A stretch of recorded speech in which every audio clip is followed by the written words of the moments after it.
Good morning. Welcome, everyone, to joining the call today. And if you've not met me before, I'm Mark, the VP of Sales and Delivery for Adeption in New Zealand, joined by my co-host, Alana, and our wonderful guest, Kim Ballinger, today. So, Alana, do you want to say a quick hi to the team? Yeah, hi everyone. Great to be joining you from Aussie, Brisbane, where the weather is definitely heating up in this part of the world. I'm really looking forward to being here, and I'm going to hand back to Kim. Beautiful. And just before we kick you off, Kim, I'll do a wonderful intro. I won't mention Scrabble or make any other random stuff up about you that won't be helpful for the audience. And for the audience, for those listening in, all you really need is yourselves to be present, connect, and just think as we go through the session, any questions you'd love to ask Kim. There'll be an opportunity, of course, to unmute and share those questions. If you like taking notes because it keeps your focus, then feel free to use pen and paper. But we've got about 3 different AI chatbots that are recording today's session, so don't worry, you won't miss anything. I was lucky enough to come across and be supported, helped to navigate through Fonterra many years ago, 12 or so, maybe a little bit longer, to Kim. And Kim got a heads up to kind of look after Mark, and she took me under her wing and helped support me with navigating the politics and the challenges that is Fonterra-esque. Enjoyed it so much, we ended up calling ourselves the Odd Pod. We didn't quite fit into any of the teams at the time. Kim was the GM of value add sales into China with 2 different reporting lines. I think I had 6 different reporting lines. They had to tag team multiple bosses for me just to keep me in check. So I was providing some coaching support for Kim around the Huthwaite methodology, a series of really powerful trusted advisor tools as we built the sales capability globally. And Kim was kind enough to mentor me about how to get stuff done and who were the movers and shakers in Fonterra, as well as influence my path forward. So she has been through all sorts of development. For anyone that's come across 70-20-10, for those that haven't, 70% suggests as a principle from the Center of Creative Leadership, the development happens in the flow of work. 20% through coaching and mentoring from your boss, and 10% through formal programs. Myself and Kim have been involved in a number of different formal programs over the years, but what we're really interested in is the real stories of development that happen on the job. So we'll be unpacking her experience in life that has led her to be the leader now, the CEO of AsureQulity, an organization that's making a meaningful difference, not only for New Zealand organizations, but specifically across the industry to lift our impact in the world in a really meaningful way. So, Kim, with no further ado, hand the mic over to you to say hi to the team. Oh, hi, everybody. Thank you, Mark, for that very kind welcome and introduction. I'm never sure what Mark is going to say, so it was good he didn't give anything else away of all of our chats we used to have. And anyone who knows Mark will know that he said about me looking after him when he came in and helping him navigate. But as you know, Mark, he's always on coaching. So very quickly it became about him coaching me about how to navigate and how to do things as well. So it was very much mutual. And I guess firstly, I just also want to acknowledge everybody on this call and acknowledge your commitment to your own development through this network and Adeption and other calls like this. And also I understand, your practitioners and learning and development. So the mahi or work that you do to help others with their leadership. So nice to meet you all this morning. Okay, awesome. Sorry, I'm getting all sorts of AI chatbots. We'll have to get one of the AI chatbots as a guest one day and see what it comes up with, sharing insights for the wider audience. So we're going to explore a whole range of things with Kim in terms of her leadership development and growth. But just for now, Kim, could you give us just a little bit of kind of potted history to your how you came to be in the CEO role at AsureQulity, and just kind of a little bit of that career path so people have got context for who it is that they're engaging with here as the guest today. Okay, so I started out after my degree, went into a grad program, very fortunate to go on to with a cohort of others, which any of you who have done that type of start to life know that it's great to have a program like that to get you from uni into the workplace, and quickly at the dairy board got the opportunity to sort of travel, and 2 different subsidiaries around the world, ended up in Brazil, Mexico, US, and as Mark mentioned, ended up being up in China as well, although the role was sort of part in New Zealand, part in China. I did a number of different roles across different functions. Was fortunate that had lots of leaders that saw transferable skills, that I was able to move from sort of a technical kind of role into sales, business development. I think sales and business development is sort of my home. That's my geek hat. That in AsureQulity, those who are in sales know that I just can't keep away from customers. So I spent a lot of time in that particular function, went into sort of strategy roles and general management, ran Tip Top Ice Cream. For those of you who are in New Zealand, I can see there's a lot of people from lovely spots across Aotearoa. And then left the organisation and went into AsureQulity after about a year of doing some small businesses and startups. None of them are going today, so they weren't all that successful, but learnt lots. And been at AsureQulity for about 3.5 years as the chief executive here. So AsureQulity is an organisation that effectively brings trust to food, both in New Zealand and outside of New Zealand, through testing, auditing, inspection, really sexy stuff. But an important organisation that's a state-owned enterprise, so ownership government, but must act and be compared to commercial organisations that do the same. So we've got about 1,700 people across New Zealand, working out of, we've got 22 different offices, and I see a couple of people on this call today that work in organisations. So I'm sure that they would agree with me that it's a very purpose-led organisation with great mahia work that we do every day, and right across this country, and also into Southeast Asia and Australia as well with JVs. Beautiful. Just swapping between the chat and back to you again, Kim. Sorry, I'll do a little bit of dancing in the background. I talked about the 70-20-10. We'll start relatively easy with that 10%, which is more of the kind of formal training that we go on. I know that when we were together, we were involved in the Huthwaite development experience. Since then, there are all sorts of stuff that you've been through formally, some of which I know of and others that I don't. So Global Woman, you went through. You were involved in the coaching conversations at Fonterra, developing those coaching skills. I did some work with you and the Fonterra brand team. We did some team development work. And there have been many steps and approaches since, a vertical mindset type facilitation at AsureQulity with Carl. And there'll be other bits that I don't even know about that have been happening over the last 10 to 20 years. So thinking about key moments of leadership growth, were there any of those more formal development experiences that really shape the leader that you've become and help support you as a human as well as a leader in organizations? Mm.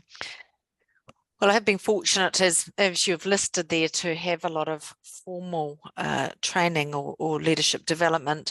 I think the one that I would just call out for me was particularly impactful around who I am today as a leader was the Global Woman Breakthrough Leadership. So this program set up for women in New Zealand, and it's called Breakthrough Leaders because effectively it recognises a bit of a glass ceiling for women leaders. And the program, I thought, was going to be more about externally what you needed to do, but quickly discovered that it was really a lot of the barriers were internal. And I was holding myself back through a whole lot of things like, the little voice in your head that tells you that you can't do it, that you're a fraud, or that you need to have done more and achieved more before you could apply for something. Asking for the role that guys will do this, as women we typically don't. So I learnt a huge amount about myself, about my own self-esteem, my own confidence, what was holding me back. And it gave me the courage through a lot of amazing women in this country gave their time for mentorship and coaching, that actually I should ask some of these questions of the organisation that I had been in for over 20 years, with that Mark's referring to at Fonterra. And it gave me the courage to do so. And it was really interesting to understand or see how the organization saw me or didn't see me, and where, you know, I was asking really where gaps were. And I realized that in order to make a bigger difference, which was something that really drove me and my personal purpose to the primary industry of New Zealand, I wasn't going to be able to do so from the roles that I had. I was always sort of in these jobs that you know, important mahi, good work. People wanted me in their team, but in terms of leading bigger parts of the organisation, there were sort of gaps there, but no one could tell me what they were. And I realized I'm never going to get here if I continue on just trying to do the best work I could ever do. So it led me down a pathway to to actually tender my resignation in the organisation, and which sort of put the cat amongst the pigeons. Everyone was a bit shocked. In the end, they persuaded me to come back and said, look, we'd love you to run a P&L, and you're absolutely up for it, and we could see that. And so, you know, go into the interview process and see how you do. So I ended up leading and managing the business of Tip Top Ice Cream, which was, you know, I felt as a leader could sort of bring in my purpose and make a difference in an organisation. So I guess coming back to your question, Mark, that was probably the most impactful program that I did, but it was interesting. It wasn't so much about leadership in terms of external factors. It was more about my own self and my own leadership, my own capabilities, and my own self-esteem. Beautiful. Thank you, Kim. So that's like the 10%. I know we've just touched the tip of the iceberg there, but great insight and reflection. I mean, I wouldn't necessarily suggest handing your notice, get a promotion as the way forward, but it was what was important and a values-based decision you made at the time, Kim. Thinking the 20%, you mentioned leaders in the organizations have seen some of those transferable skills and were able to champion, support, and open some doors for you at different times.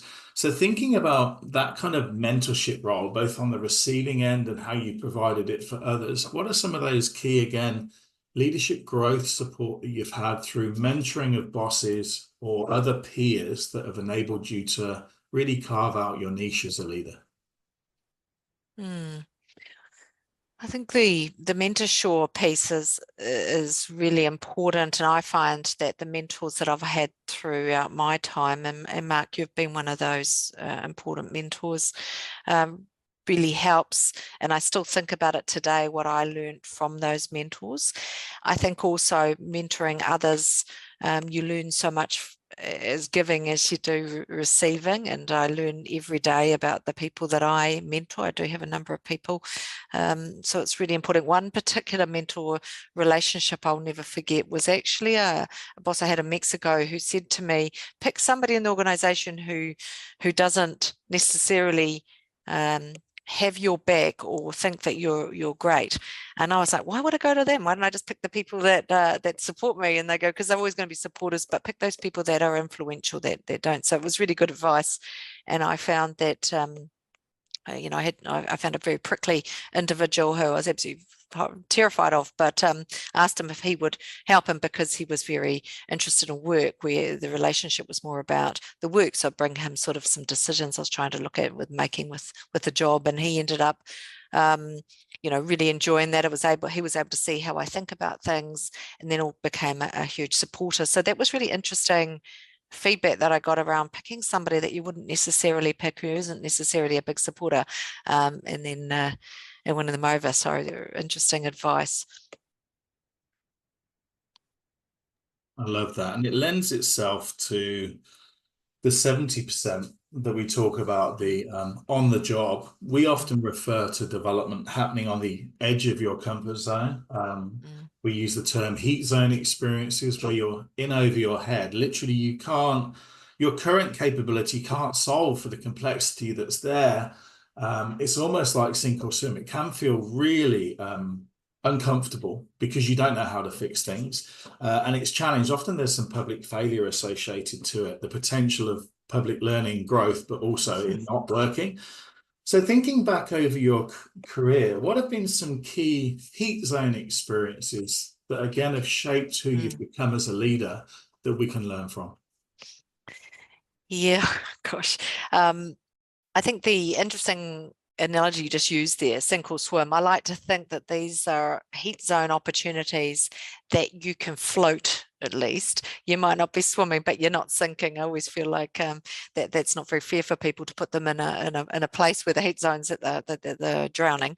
But a couple of examples that come to mind. Firstly, as an individual contributor, I went to Brazil in my first sort of key account sales role, and I think things have gone pretty well for me in the first parts of my career.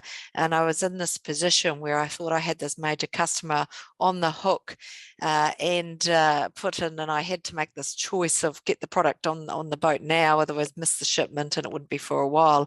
So I made the call to put the order in. But long story short, the customer cancelled. I hadn't really understood some of the people who were involved making the decision, and some of their alliances weren't necessarily rational, and they had emotional connections, as it turned out, to some of our competitors. So I had this major problem of about 20 tons of product on its way from New Zealand to Brazil, about $160,000 worth, with no home of where this was going to go. So I kind of went from a hero of being celebrated to this major sale to being basically the biggest idiot out there.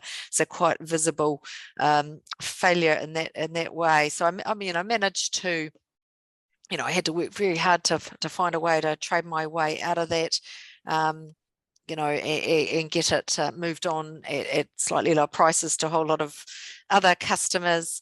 I sweated a lot. I lost a lot of sleep, but I also, I think, learned a lot too. So Mark, to your point, you do learn a lot from these opportunities, and when things don't go well and you're in that heat zone, I think I learned never to assume, ever have plan B and C, but also a bit of accepting that although it was horrible at the time, that failure is also a part of success, and it's what you do about it that's really important. So it's that learning opportunity that comes from what goes wrong, the courage to continue. And that real learning, I think that's helped today for me to see that things don't go well, it's what you do about it, and seeing it as a learning opportunity. Obviously, if you make the same mistake 2 or 3 times, then that's possibly not wise. And then the other thing in the heat zone that kind of comes to mind is I did mention about Tip Top, and those of you who come from this wonderful country or are based here will know that Fonterra sold this organisation, and it's a Kiwi icon, and I think I was very upset with when I learned that the business was up for sale. And for me, some of that dealing in the heat zone was around the sale process, but also having to rationalize myself and come to terms with why this would be the right thing for the organization. Because unless you can do that when you're talking to 300 people, and you need to eyeball them and say this is the right thing and we need to get on board with this, and you are looking for 300 people to join you, and ensure that Kiwis can have a great summer as we go through a sales process and manage that transition across people who are upset and angry. You need that conviction that it will be okay, and that this is there is a silver lining, because if you don't believe that, they will know, right? So massive leadership challenge. And interestingly enough, we actually came through that summer with, as a team and as an organization, we won the top ice cream maker of the world award, which is a recognition of not just what the ice cream you make and the quality of ice cream, but it's also how you work as an organization. So that was actually voted on by the ice cream makers. So as we're going through a sales process, we won this top award, never been won by Tip Top. And we also set a record sales figure for Farmers of New Zealand, 180 million, helping to the New Zealand's largest company get back on its feet through that sale. Thanks, Mark. So I think that being in the heat zone, I have always believed in the power of team, but I think it really underpinned the value of a team coming together who can achieve extraordinary results if you work together as a true team, not as a set of individuals. And that team really carried over 6 months, and delivered an incredible success. So, that was probably a key learning for me from that time in the heat zone was I'll never, ever underestimate the power of team. It takes time to build a great team, but that time invested pays off in enormous ways when you can come together and deliver incredible results through that. And we all had each other's backs. It wasn't easy, but it was something that, you know, can look back on and go, well, you know, what was delivered through incredible network of people that were a true team. So a couple examples of, I guess, leadership in action, hopefully. Yeah, amazing, Kim. Thank you so much for sharing just those experiences, and I'm sure some of us can relate to like those reflections that you're having. A couple of things that stands out for me that I hear in you, and I had the privilege of getting our introduction that we got to each other last week. And just as a by the by, I'm Aussie, and boysenberry tip top ice cream, like, you know, it is the ultimate. Thank you. A couple of things that I hear you speak about is, you know, and the skills that, you know, I got the privilege to connect with around last week and speaking and getting to know you was the, you know, how you have that curiosity and courage to step into that hate. So that skill of curiosity and courage to venture into the unknown, you know, and unknown we usually look as, oh, that's scary, so I'll lean back rather than lean in. And I love hearing about those skills that you have in that heat experience. You spoke about, and this was very apparent to me last week and today as you're speaking, which is, you know, your skills as a leader, and one being focusing on activating team. Like, how do we create an ecosystem of people, not silos of success? That really comes through for me. Like, I love hearing those stories that weaved in, and you beautifully described, you know, leadership is about stepping into the unknown, your ability to gather other people's perspectives in that to all feed in, which is the team. And what shows up is that deep reflection capability where you said, you know, sure, failure, but is it ever failure if you're learning something from that, which really stands out. Thank you. Like, that is just so rich to hear. I'd love to gather a couple of more insights from you around, I know the notion of perhaps some of us that have, you know, been doing this thing called work for quite a while. How do you look now as a CEO for perhaps what, you know, a little bit of a touchy or heat topic is what performance at work looks like, and perhaps what might have changed for you, or what you feel is good human performance at work now? I'd love your input. Yeah, I think firstly, just to acknowledge the environment we're in is going to always have a lot of discomfort because no one knows the rules anymore, right? I mean, things have changed considerably, and people used to talk about us being in a world of VUCA, volatile, uncertain, complex, ambiguous. Sorry. Now I hear people talking about BANI. I don't know if you've heard of that, BANI, a world that's brittle, anxious, non-linear and incomprehensible. So in a lot of ways, to your point, you do need to step into the unknown, and all of us do, because the change around us is unprecedented.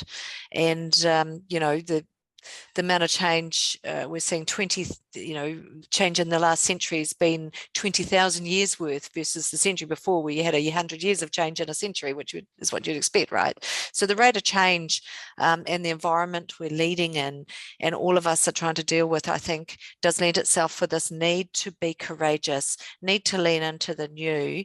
And I think you've been talking about in these calls about AI, and I see so many leaders and CEs that ask me, well, you know, how do we deal with this? Do we, tell people, well, we can't use this because there's so many dangers with it.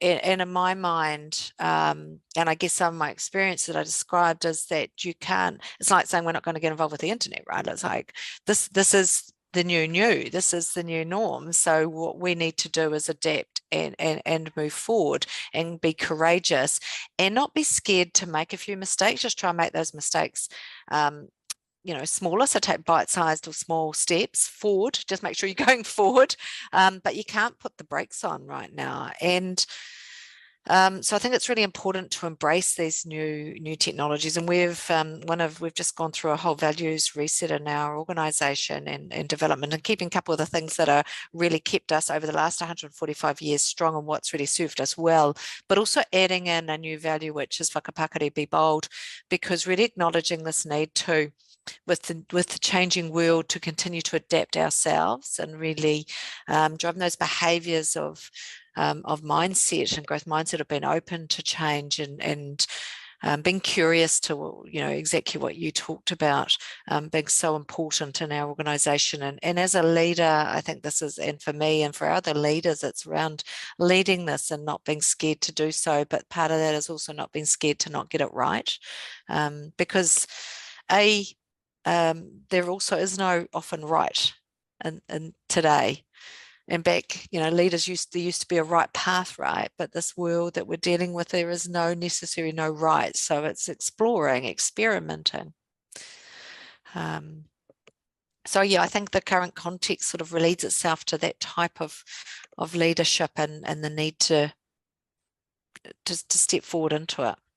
Yeah, I love hearing, to your point around the world is no longer simple, and to use, the phrase that you mentioned of VUCA, which is what complexity looks like. And the very definition is there's no black and white there, there's only shades of grey.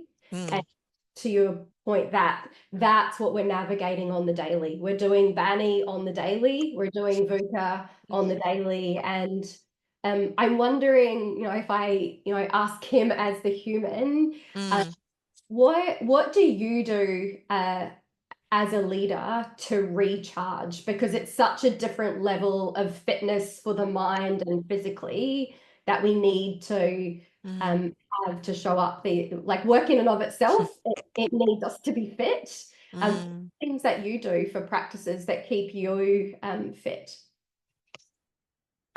Yeah, I think what keeps me fit is, well, number one, is working in organisations that are really purpose aligned or aligned to my purpose. Because when you believe or you have that conviction, you have that passion, it doesn't feel like work. So that's first thing, right? And I think it could be exhausting to be working in an organisation or a place where those things are not aligned. There was something recently that I think went against my values, and I said to my team, hey, I'm feeling a little bit jaded at the moment, and I've lost a bit of sleep, and I'm feeling like I'm really tired. And I said, I have worked out it's because there's a couple of things that have happened out there that they don't sit well with me. And actually, it was amazing how exhausting that was, because there were things that weren't aligned to my values, and I think it really upset me. And I noticed that these things trigger and they create a lot of my own, they exhaust me and they drain me. So I guess number one is staying or ensuring that I'm working in areas where I see conviction, passion, and alignment, and that is to do with the board that I work with and my boss as well as the organisation.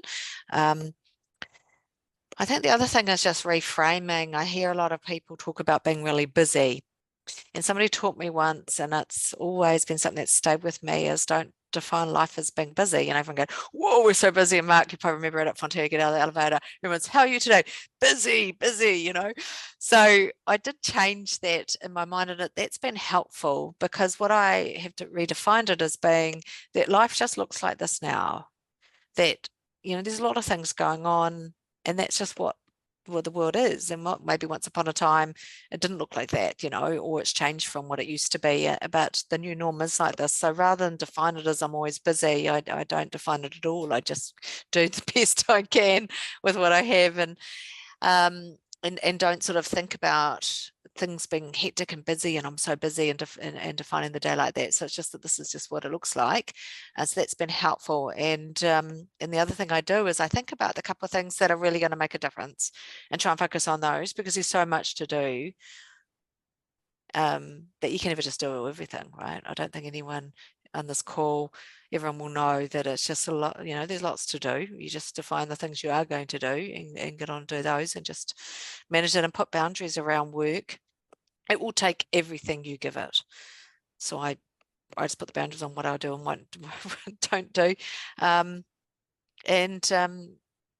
think the other thing is just being a bit vulnerable. As I said, with the team, I don't pretend I have all the answers, because I don't. No one does. And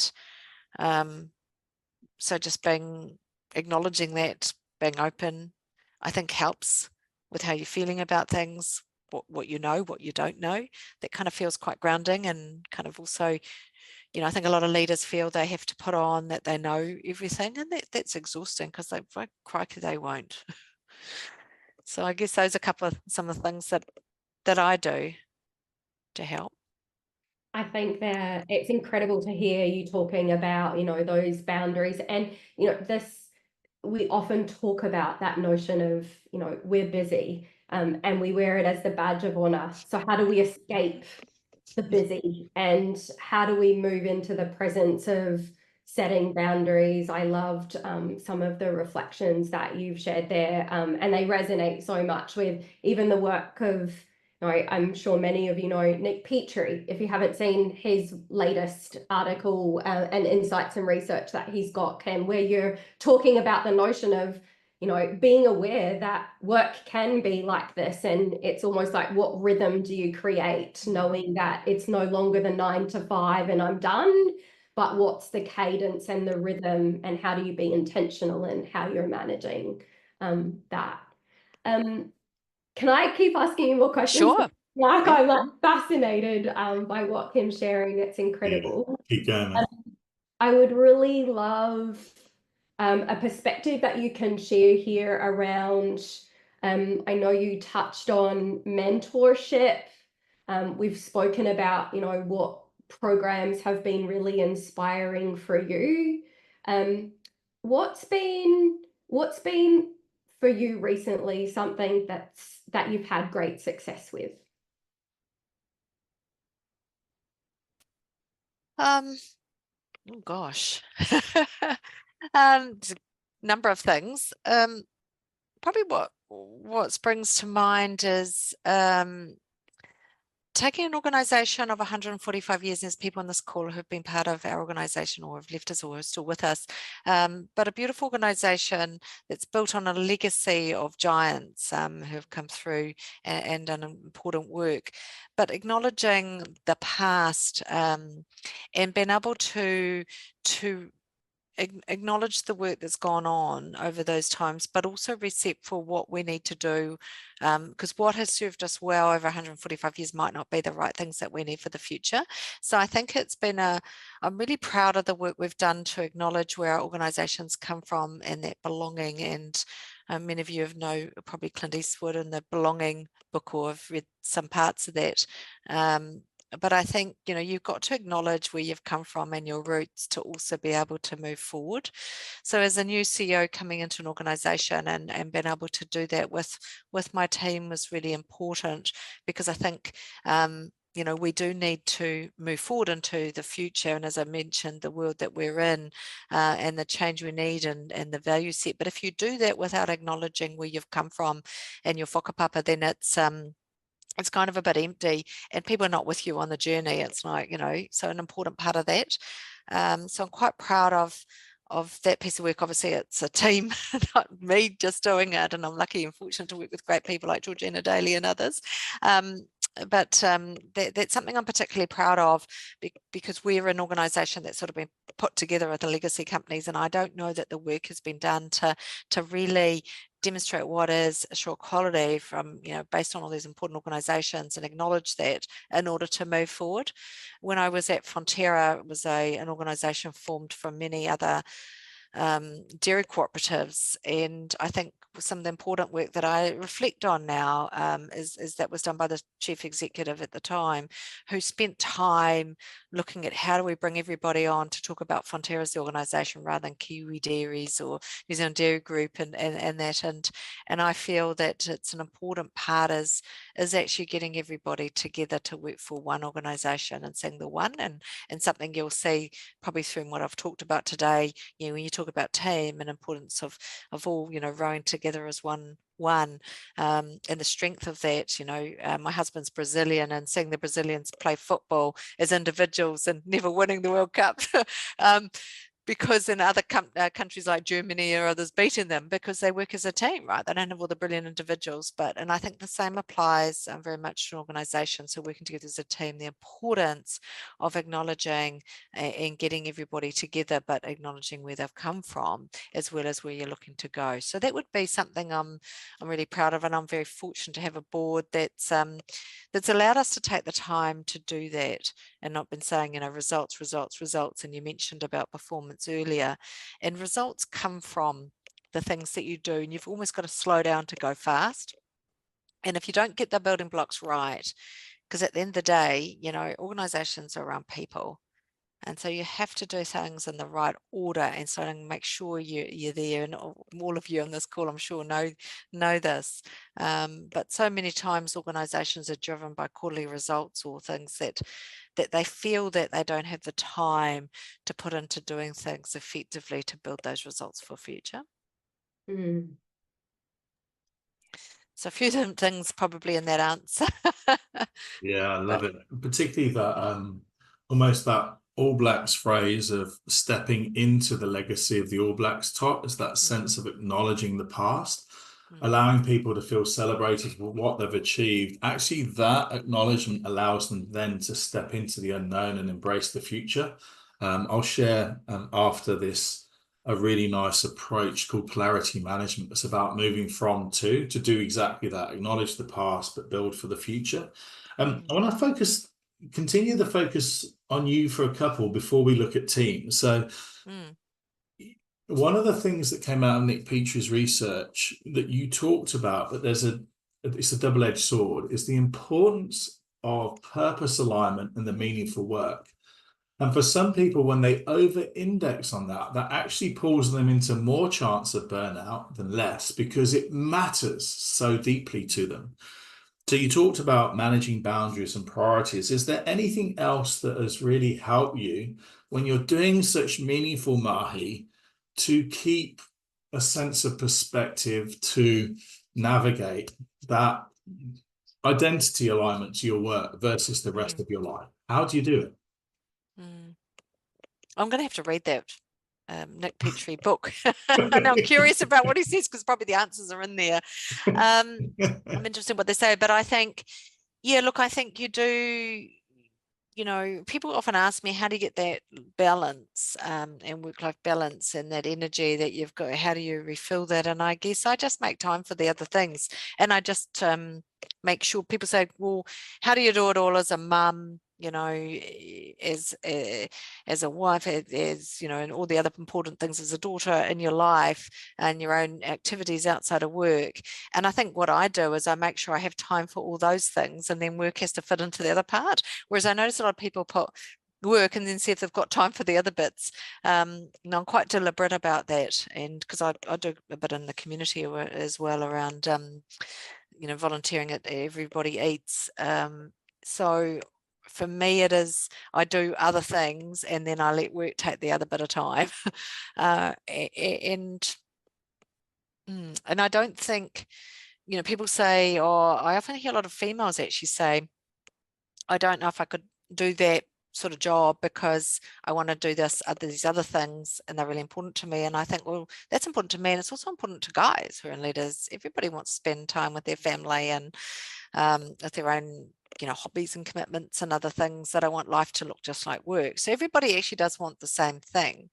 And the important thing is to manage it so that you have got the time, because those things will never go. No one sits on their deathbed, and I think about that often. In the last sort of few years of your life, and you look back, what do you want that to look like? And I know that looks like, to me, I don't want to think, gosh, no one ever goes, I wish I'd spend a little bit more time at work. So thinking about that, I know that it will be important for me to look back on my life life and think about all the things that are outside of work. So I make sure I put the time into those. I have never found that I'm ever called on that. You know, I give enough to my job, I'm sure. And those people on the call who work at AsureQulity have worked for us will tell me if I'm wrong there who know me. But I think work gets its pound of flesh, but I do make time for other things. And I think that's really important. It also keeps, to your point, Mark, and your question, it gives perspective on things too, right? Because if you are wholly and totally only in the job, you lose perspective. And if you say you're purpose-led and your convictions there and you know what you're doing is great work, it can be, if that's all you've got, you can lose what looks like. I think I'm a better leader at work because I have other stuff. Yeah, beautiful. And something that we know really supports great leaders is their level of presence, as well as the meaningful work and the values that you aspire to, their presence. And yet one of the devices on the planet, notwithstanding AI, is mobile phones seem to take our presence away. The reason I reference that is Nick talks about mobile phone strategies being really important for managing boundaries. So last question around you before we look at teams is, do you have a strategy for your mobile phone use in order to help you manage and navigate that noise in the banny world that we're in? Yes, all those notifications and pop-ups. Yeah, I do. If there's anything important from work, I tell people to text me over the weekend. I don't look at my emails. So that's just a no-go for me, emails with work, unless it's something really critical and it will come as a text. Because if I get into my emails, I can't stop and I just start to look at all of them and then I'm not present to other stuff I'm doing. So text me if it's really critical and important, something I need to see. I don't do my emails all the time. I use certain periods to do emails. Otherwise, get distracted and you're not present on what you're trying to do, or you're not giving proper time for something. So I don't constantly answer emails. They're only done at certain periods, and I turn that notification off to tell me, because I hate when it pops up when you can't, wonder what that's about. Yeah, so I do have strategies. I'm really conscious of being present. I did mindfulness and that was really useful, just that idea of being present in the moment and making sure full attention. So the other thing I do, and maybe I'm not allowed to talk about teams, but we do as a team, because I find it's useful, is we talk about what's on our mind for allow us to be present. So if there's something on my mind, even if I'm having my one-on-one with the chair of our board, I would say to them, gosh, this is on my mind and I need to tell you that so I can be present for the call because it's something on my mind, right? So getting that off and then allowing you to be fully present for the time or the person. The other thing I do is I think about first thing in the morning, when I look at my diary for the day and see things, I think about what's the most important thing that I need to think about for that time with that person or that meeting.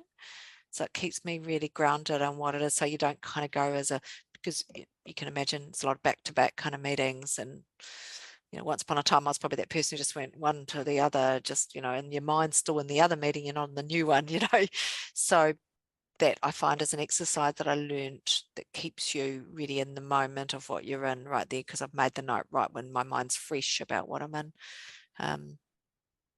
Yeah, and then decision-making fatigue, that's another one. I've got a weak strategy for that, and if it's helpful, that I don't, maybe this is foreign for a lot of people on this call who don't bother about it, but I used to find deciding when I'm going to wear to work was another decision. And apparently you've only got a certain number of decisions you can make each day. So I thought, well, I'm just going to take that out. So at night I hang up what I'm going to wear that day. So it's not a decision I make in the morning. So I don't sort of have decision fatigue before I even get to the office, where I've thought about, well, what I'm going to have for breakfast is already predetermined, because I don't have to make decisions about that type of thing. So it allows me to make some important decisions through the day without having to worry about the other bits. So I love it. Sounds like a leaf out of Einstein's book where he had all those similar suits to avoid that. Maybe decision-making fatigue. I love it. I think Modeling guys can do on that, but Einstein. women can't do that. Why can guys wear the same pants and just change their shirt? Yeah.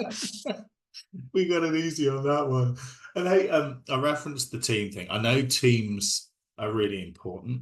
You talked about that amazing team that that supported this extraordinary set of results at Tip Top. And I also know that you put conscious, intentional effort early. In fact, often leaders will come to us as an organization to support team development when the wheels are starting to come off. And you were like, I'm about to step into leading this team. How do we get the team functioning really beautifully together so that they can be the best team that they can be? So what advice would you have around building that team ethos and practice, leading a team so you bring out the best in that team for them to show up and do the best work of their lives? What have you found really helps with that? Well, I've worked in lots of great teams. I just share one example. But I find that you have to be quite deliberate in building a team. A team just doesn't come together with a set of individuals, right? Unless you do something. So I think it's really important to be quite deliberate about it.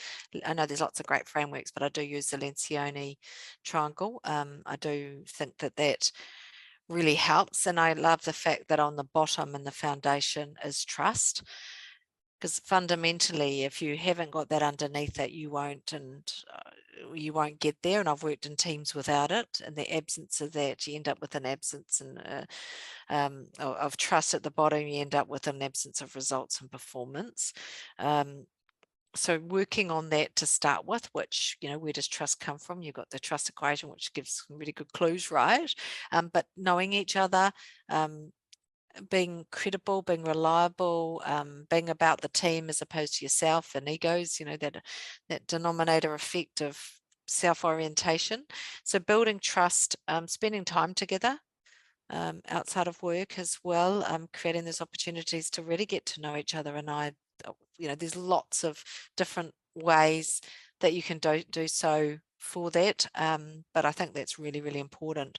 And then once you feel like you have, and you're getting this great sense of trust in the team as individuals, you can start looking at how do we start to challenge each other, and how do we have those sort of uncomfortable conversations, because a team that's just already comfortable, you're not getting that value of diversity, right? So the best thing in a team is you've got all that diverse thinking, but if you're not unlocking that because you've got everyone agreeing with everybody, and then you're not winning either, right? So being able to challenge each other, but everyone with that balance of trust, of knowing that it comes from the right intent in the right place, and it's not personal, it's about the business, and you start to get that really great debate. So making time for debate, and that is a team, certainly at AsureQulity we've worked on, is having enough time on our agenda to be able to debate the stuff, the right things, and to get to the right outcomes with everyone's different perspectives really helps.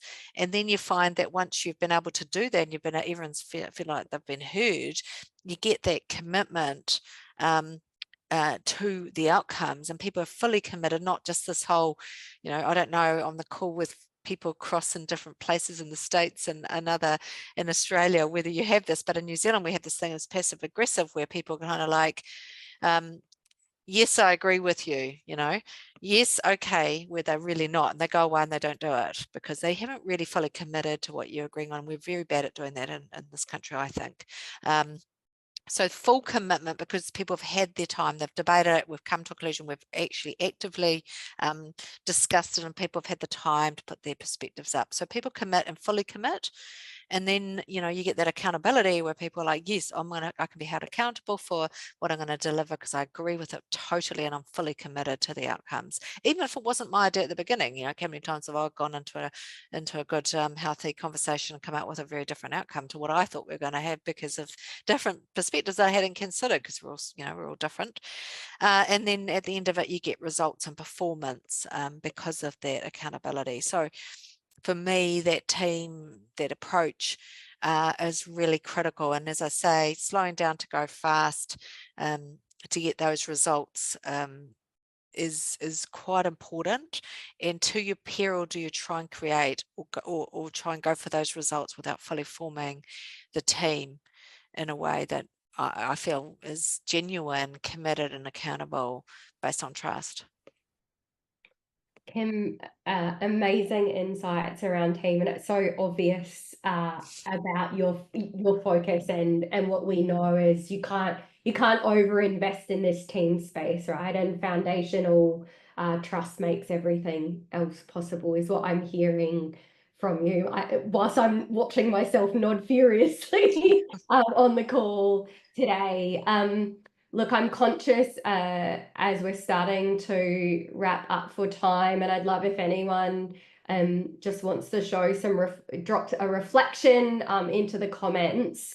I would love to ask a final question for you around, you know, this beautiful insight around the presence and self-reflection you do, the willingness to experiment, how teams really make everything possible. What do you see as leaders, OD, humans who are transforming organizations from where you stand today? And no doubt we could have this wonderful conversation again next month too. Where do we need to focus next? What can we amplify more in our people? I think just, you know, there's a lot of answers potentially, but the one that springs to my mind and answer your question is really giving them space to be curious and allowing them to experiment. Absolutely. Sorry, go on. Yeah, I just really feel that in the environment we're in the environment for the future, that's where I think it's really important. And I think from a leadership perspective, I just see so many CEs grappling with how to deal with them and trying to control things, which I don't think that's possible anymore. And I don't know if many of you in Aotearoa would have heard on the news this morning all about this flexi work, right? And this whole idea, and I heard someone say, well, if we can just go back to normal. And I just don't think that we're going back to anything we might have seen in the past. So it's about preparing our people for the world that we're in now and allowing them the space and encouraging them to be, you know, we talk about our kids at school being continuous learners. And I think that is exactly what we need to be. We need to be continually learning, because what served us well or what answered things in the past won't be what's for the future. So that curiosity, but allowing time for that, allowing people to experiment a bit and to lean into some of that hot zone and the uncomfortable, and being prepared for them, but prepared that people may not get it right, and celebrating that it's not right, but being adaptive, small baby steps. Yeah, sorry, that's what I think is really, really important going forward for anything that may be really topical right now. And I know a lot of people talking about, you know, the role of AI and flexi work and everything else, and that would certainly be my approach. Love that, Kim. And this final question for me is as much for the audience as it is for yourself. You're just sharing it out loud where the audience hopefully will have a chance to reflect for themselves on it. It ties exactly into what you shared. You know, what we're going to create for others is, how do I help them to have space to continue to be curious, to experiment, to potentially fail and learn from it? How are you, or what are the practices that you're keeping in mind going forwards to continue your leadership journey, your development, your curiosity, your experimentation? So it's a question for everyone, but with a focus just for now with you, Kim. Well, I think for me, it's about being continually open to learn myself and to lead that, because at the end of the day, what I just described, you need to lead yourself. So putting myself out there to continuous learning and developing and understanding what's out there, and being you know, open to new tech and new things. I don't always have to be the first, but I need to demonstrate or show the behaviors of, hey, let's be open and curious. I think also about, you know, continuing to demonstrate, not necessarily having answers. So putting into practice and always, you know, using networks such as this one that you've created today to think about and to challenge yourself about how open am I being, and how am I practicing what I'm preaching around that, and leaning into that with other networks and other people. That's a really important part of your own development, I think, and you learn from others, and also soundboard about what others are doing. So that's something that I invest time in. I think yeah, so I think those couple of things, what's new out there, and role modeling, learning new things, and also having those networks and circles that you can explore and learn from others. Love it. And one of the other things that I always loved about a skill set that you almost take for granted, and maybe the salesperson in you, is the great questions that you ask. So you always did, even through interpreters when you're in China, ask great questions that pause it and get people thinking. And you then leverage that through your coaching, and you continue to ask those kind of questions with your leadership teams in a way that helps them to slow down, to speed up, really think things through. A little omission, team. I did say we'd have time for questions from the audience, and I failed miserably. I got so caught up in the conversation. My apologies as a host. I'm normally quite good at throwing it back out to you guys. But one of the things that we did agree with Kim was, if you do have some burning questions, just craft them and share them into the chat. And between us, we'll reflect on them afterwards and send out some responses from Kim and the wider team, as well as the tools and the other insights. So apologies to have missed questions, but do use the opportunity through the chat to share them. I would like to round out with just a huge thank you, a shout out, as Kim did, to you all for taking the time to invest in being curious and learning and growing as humans, as well as leaders. And a particular shout out to our guest, Kim, who has prioritized time as a CEO to be here and join us to share vulnerably about her journey with us all, which is a huge shout out and does require some bravado and some courage to do it. So Kim, thank you for investing the time and for being so open with us and generous with your time with this group. Thank you, Mark, and thanks to everybody for having me, and thanks for all the comments I'm seeing in the chat. Really appreciate it, and there's some really great resources that have been put up there that I'm going to have a look at myself. So thank you. Beautiful. So no further ado, it's rare that we give time back. So give time back so that you can reflect on that question of how you're going to stay curious and continue to grow. Apart from that, enjoy your day, enjoy your week, and hopefully Banny won't bite you too hard this week. See you all. Absolutely brilliant. Thanks. Bye.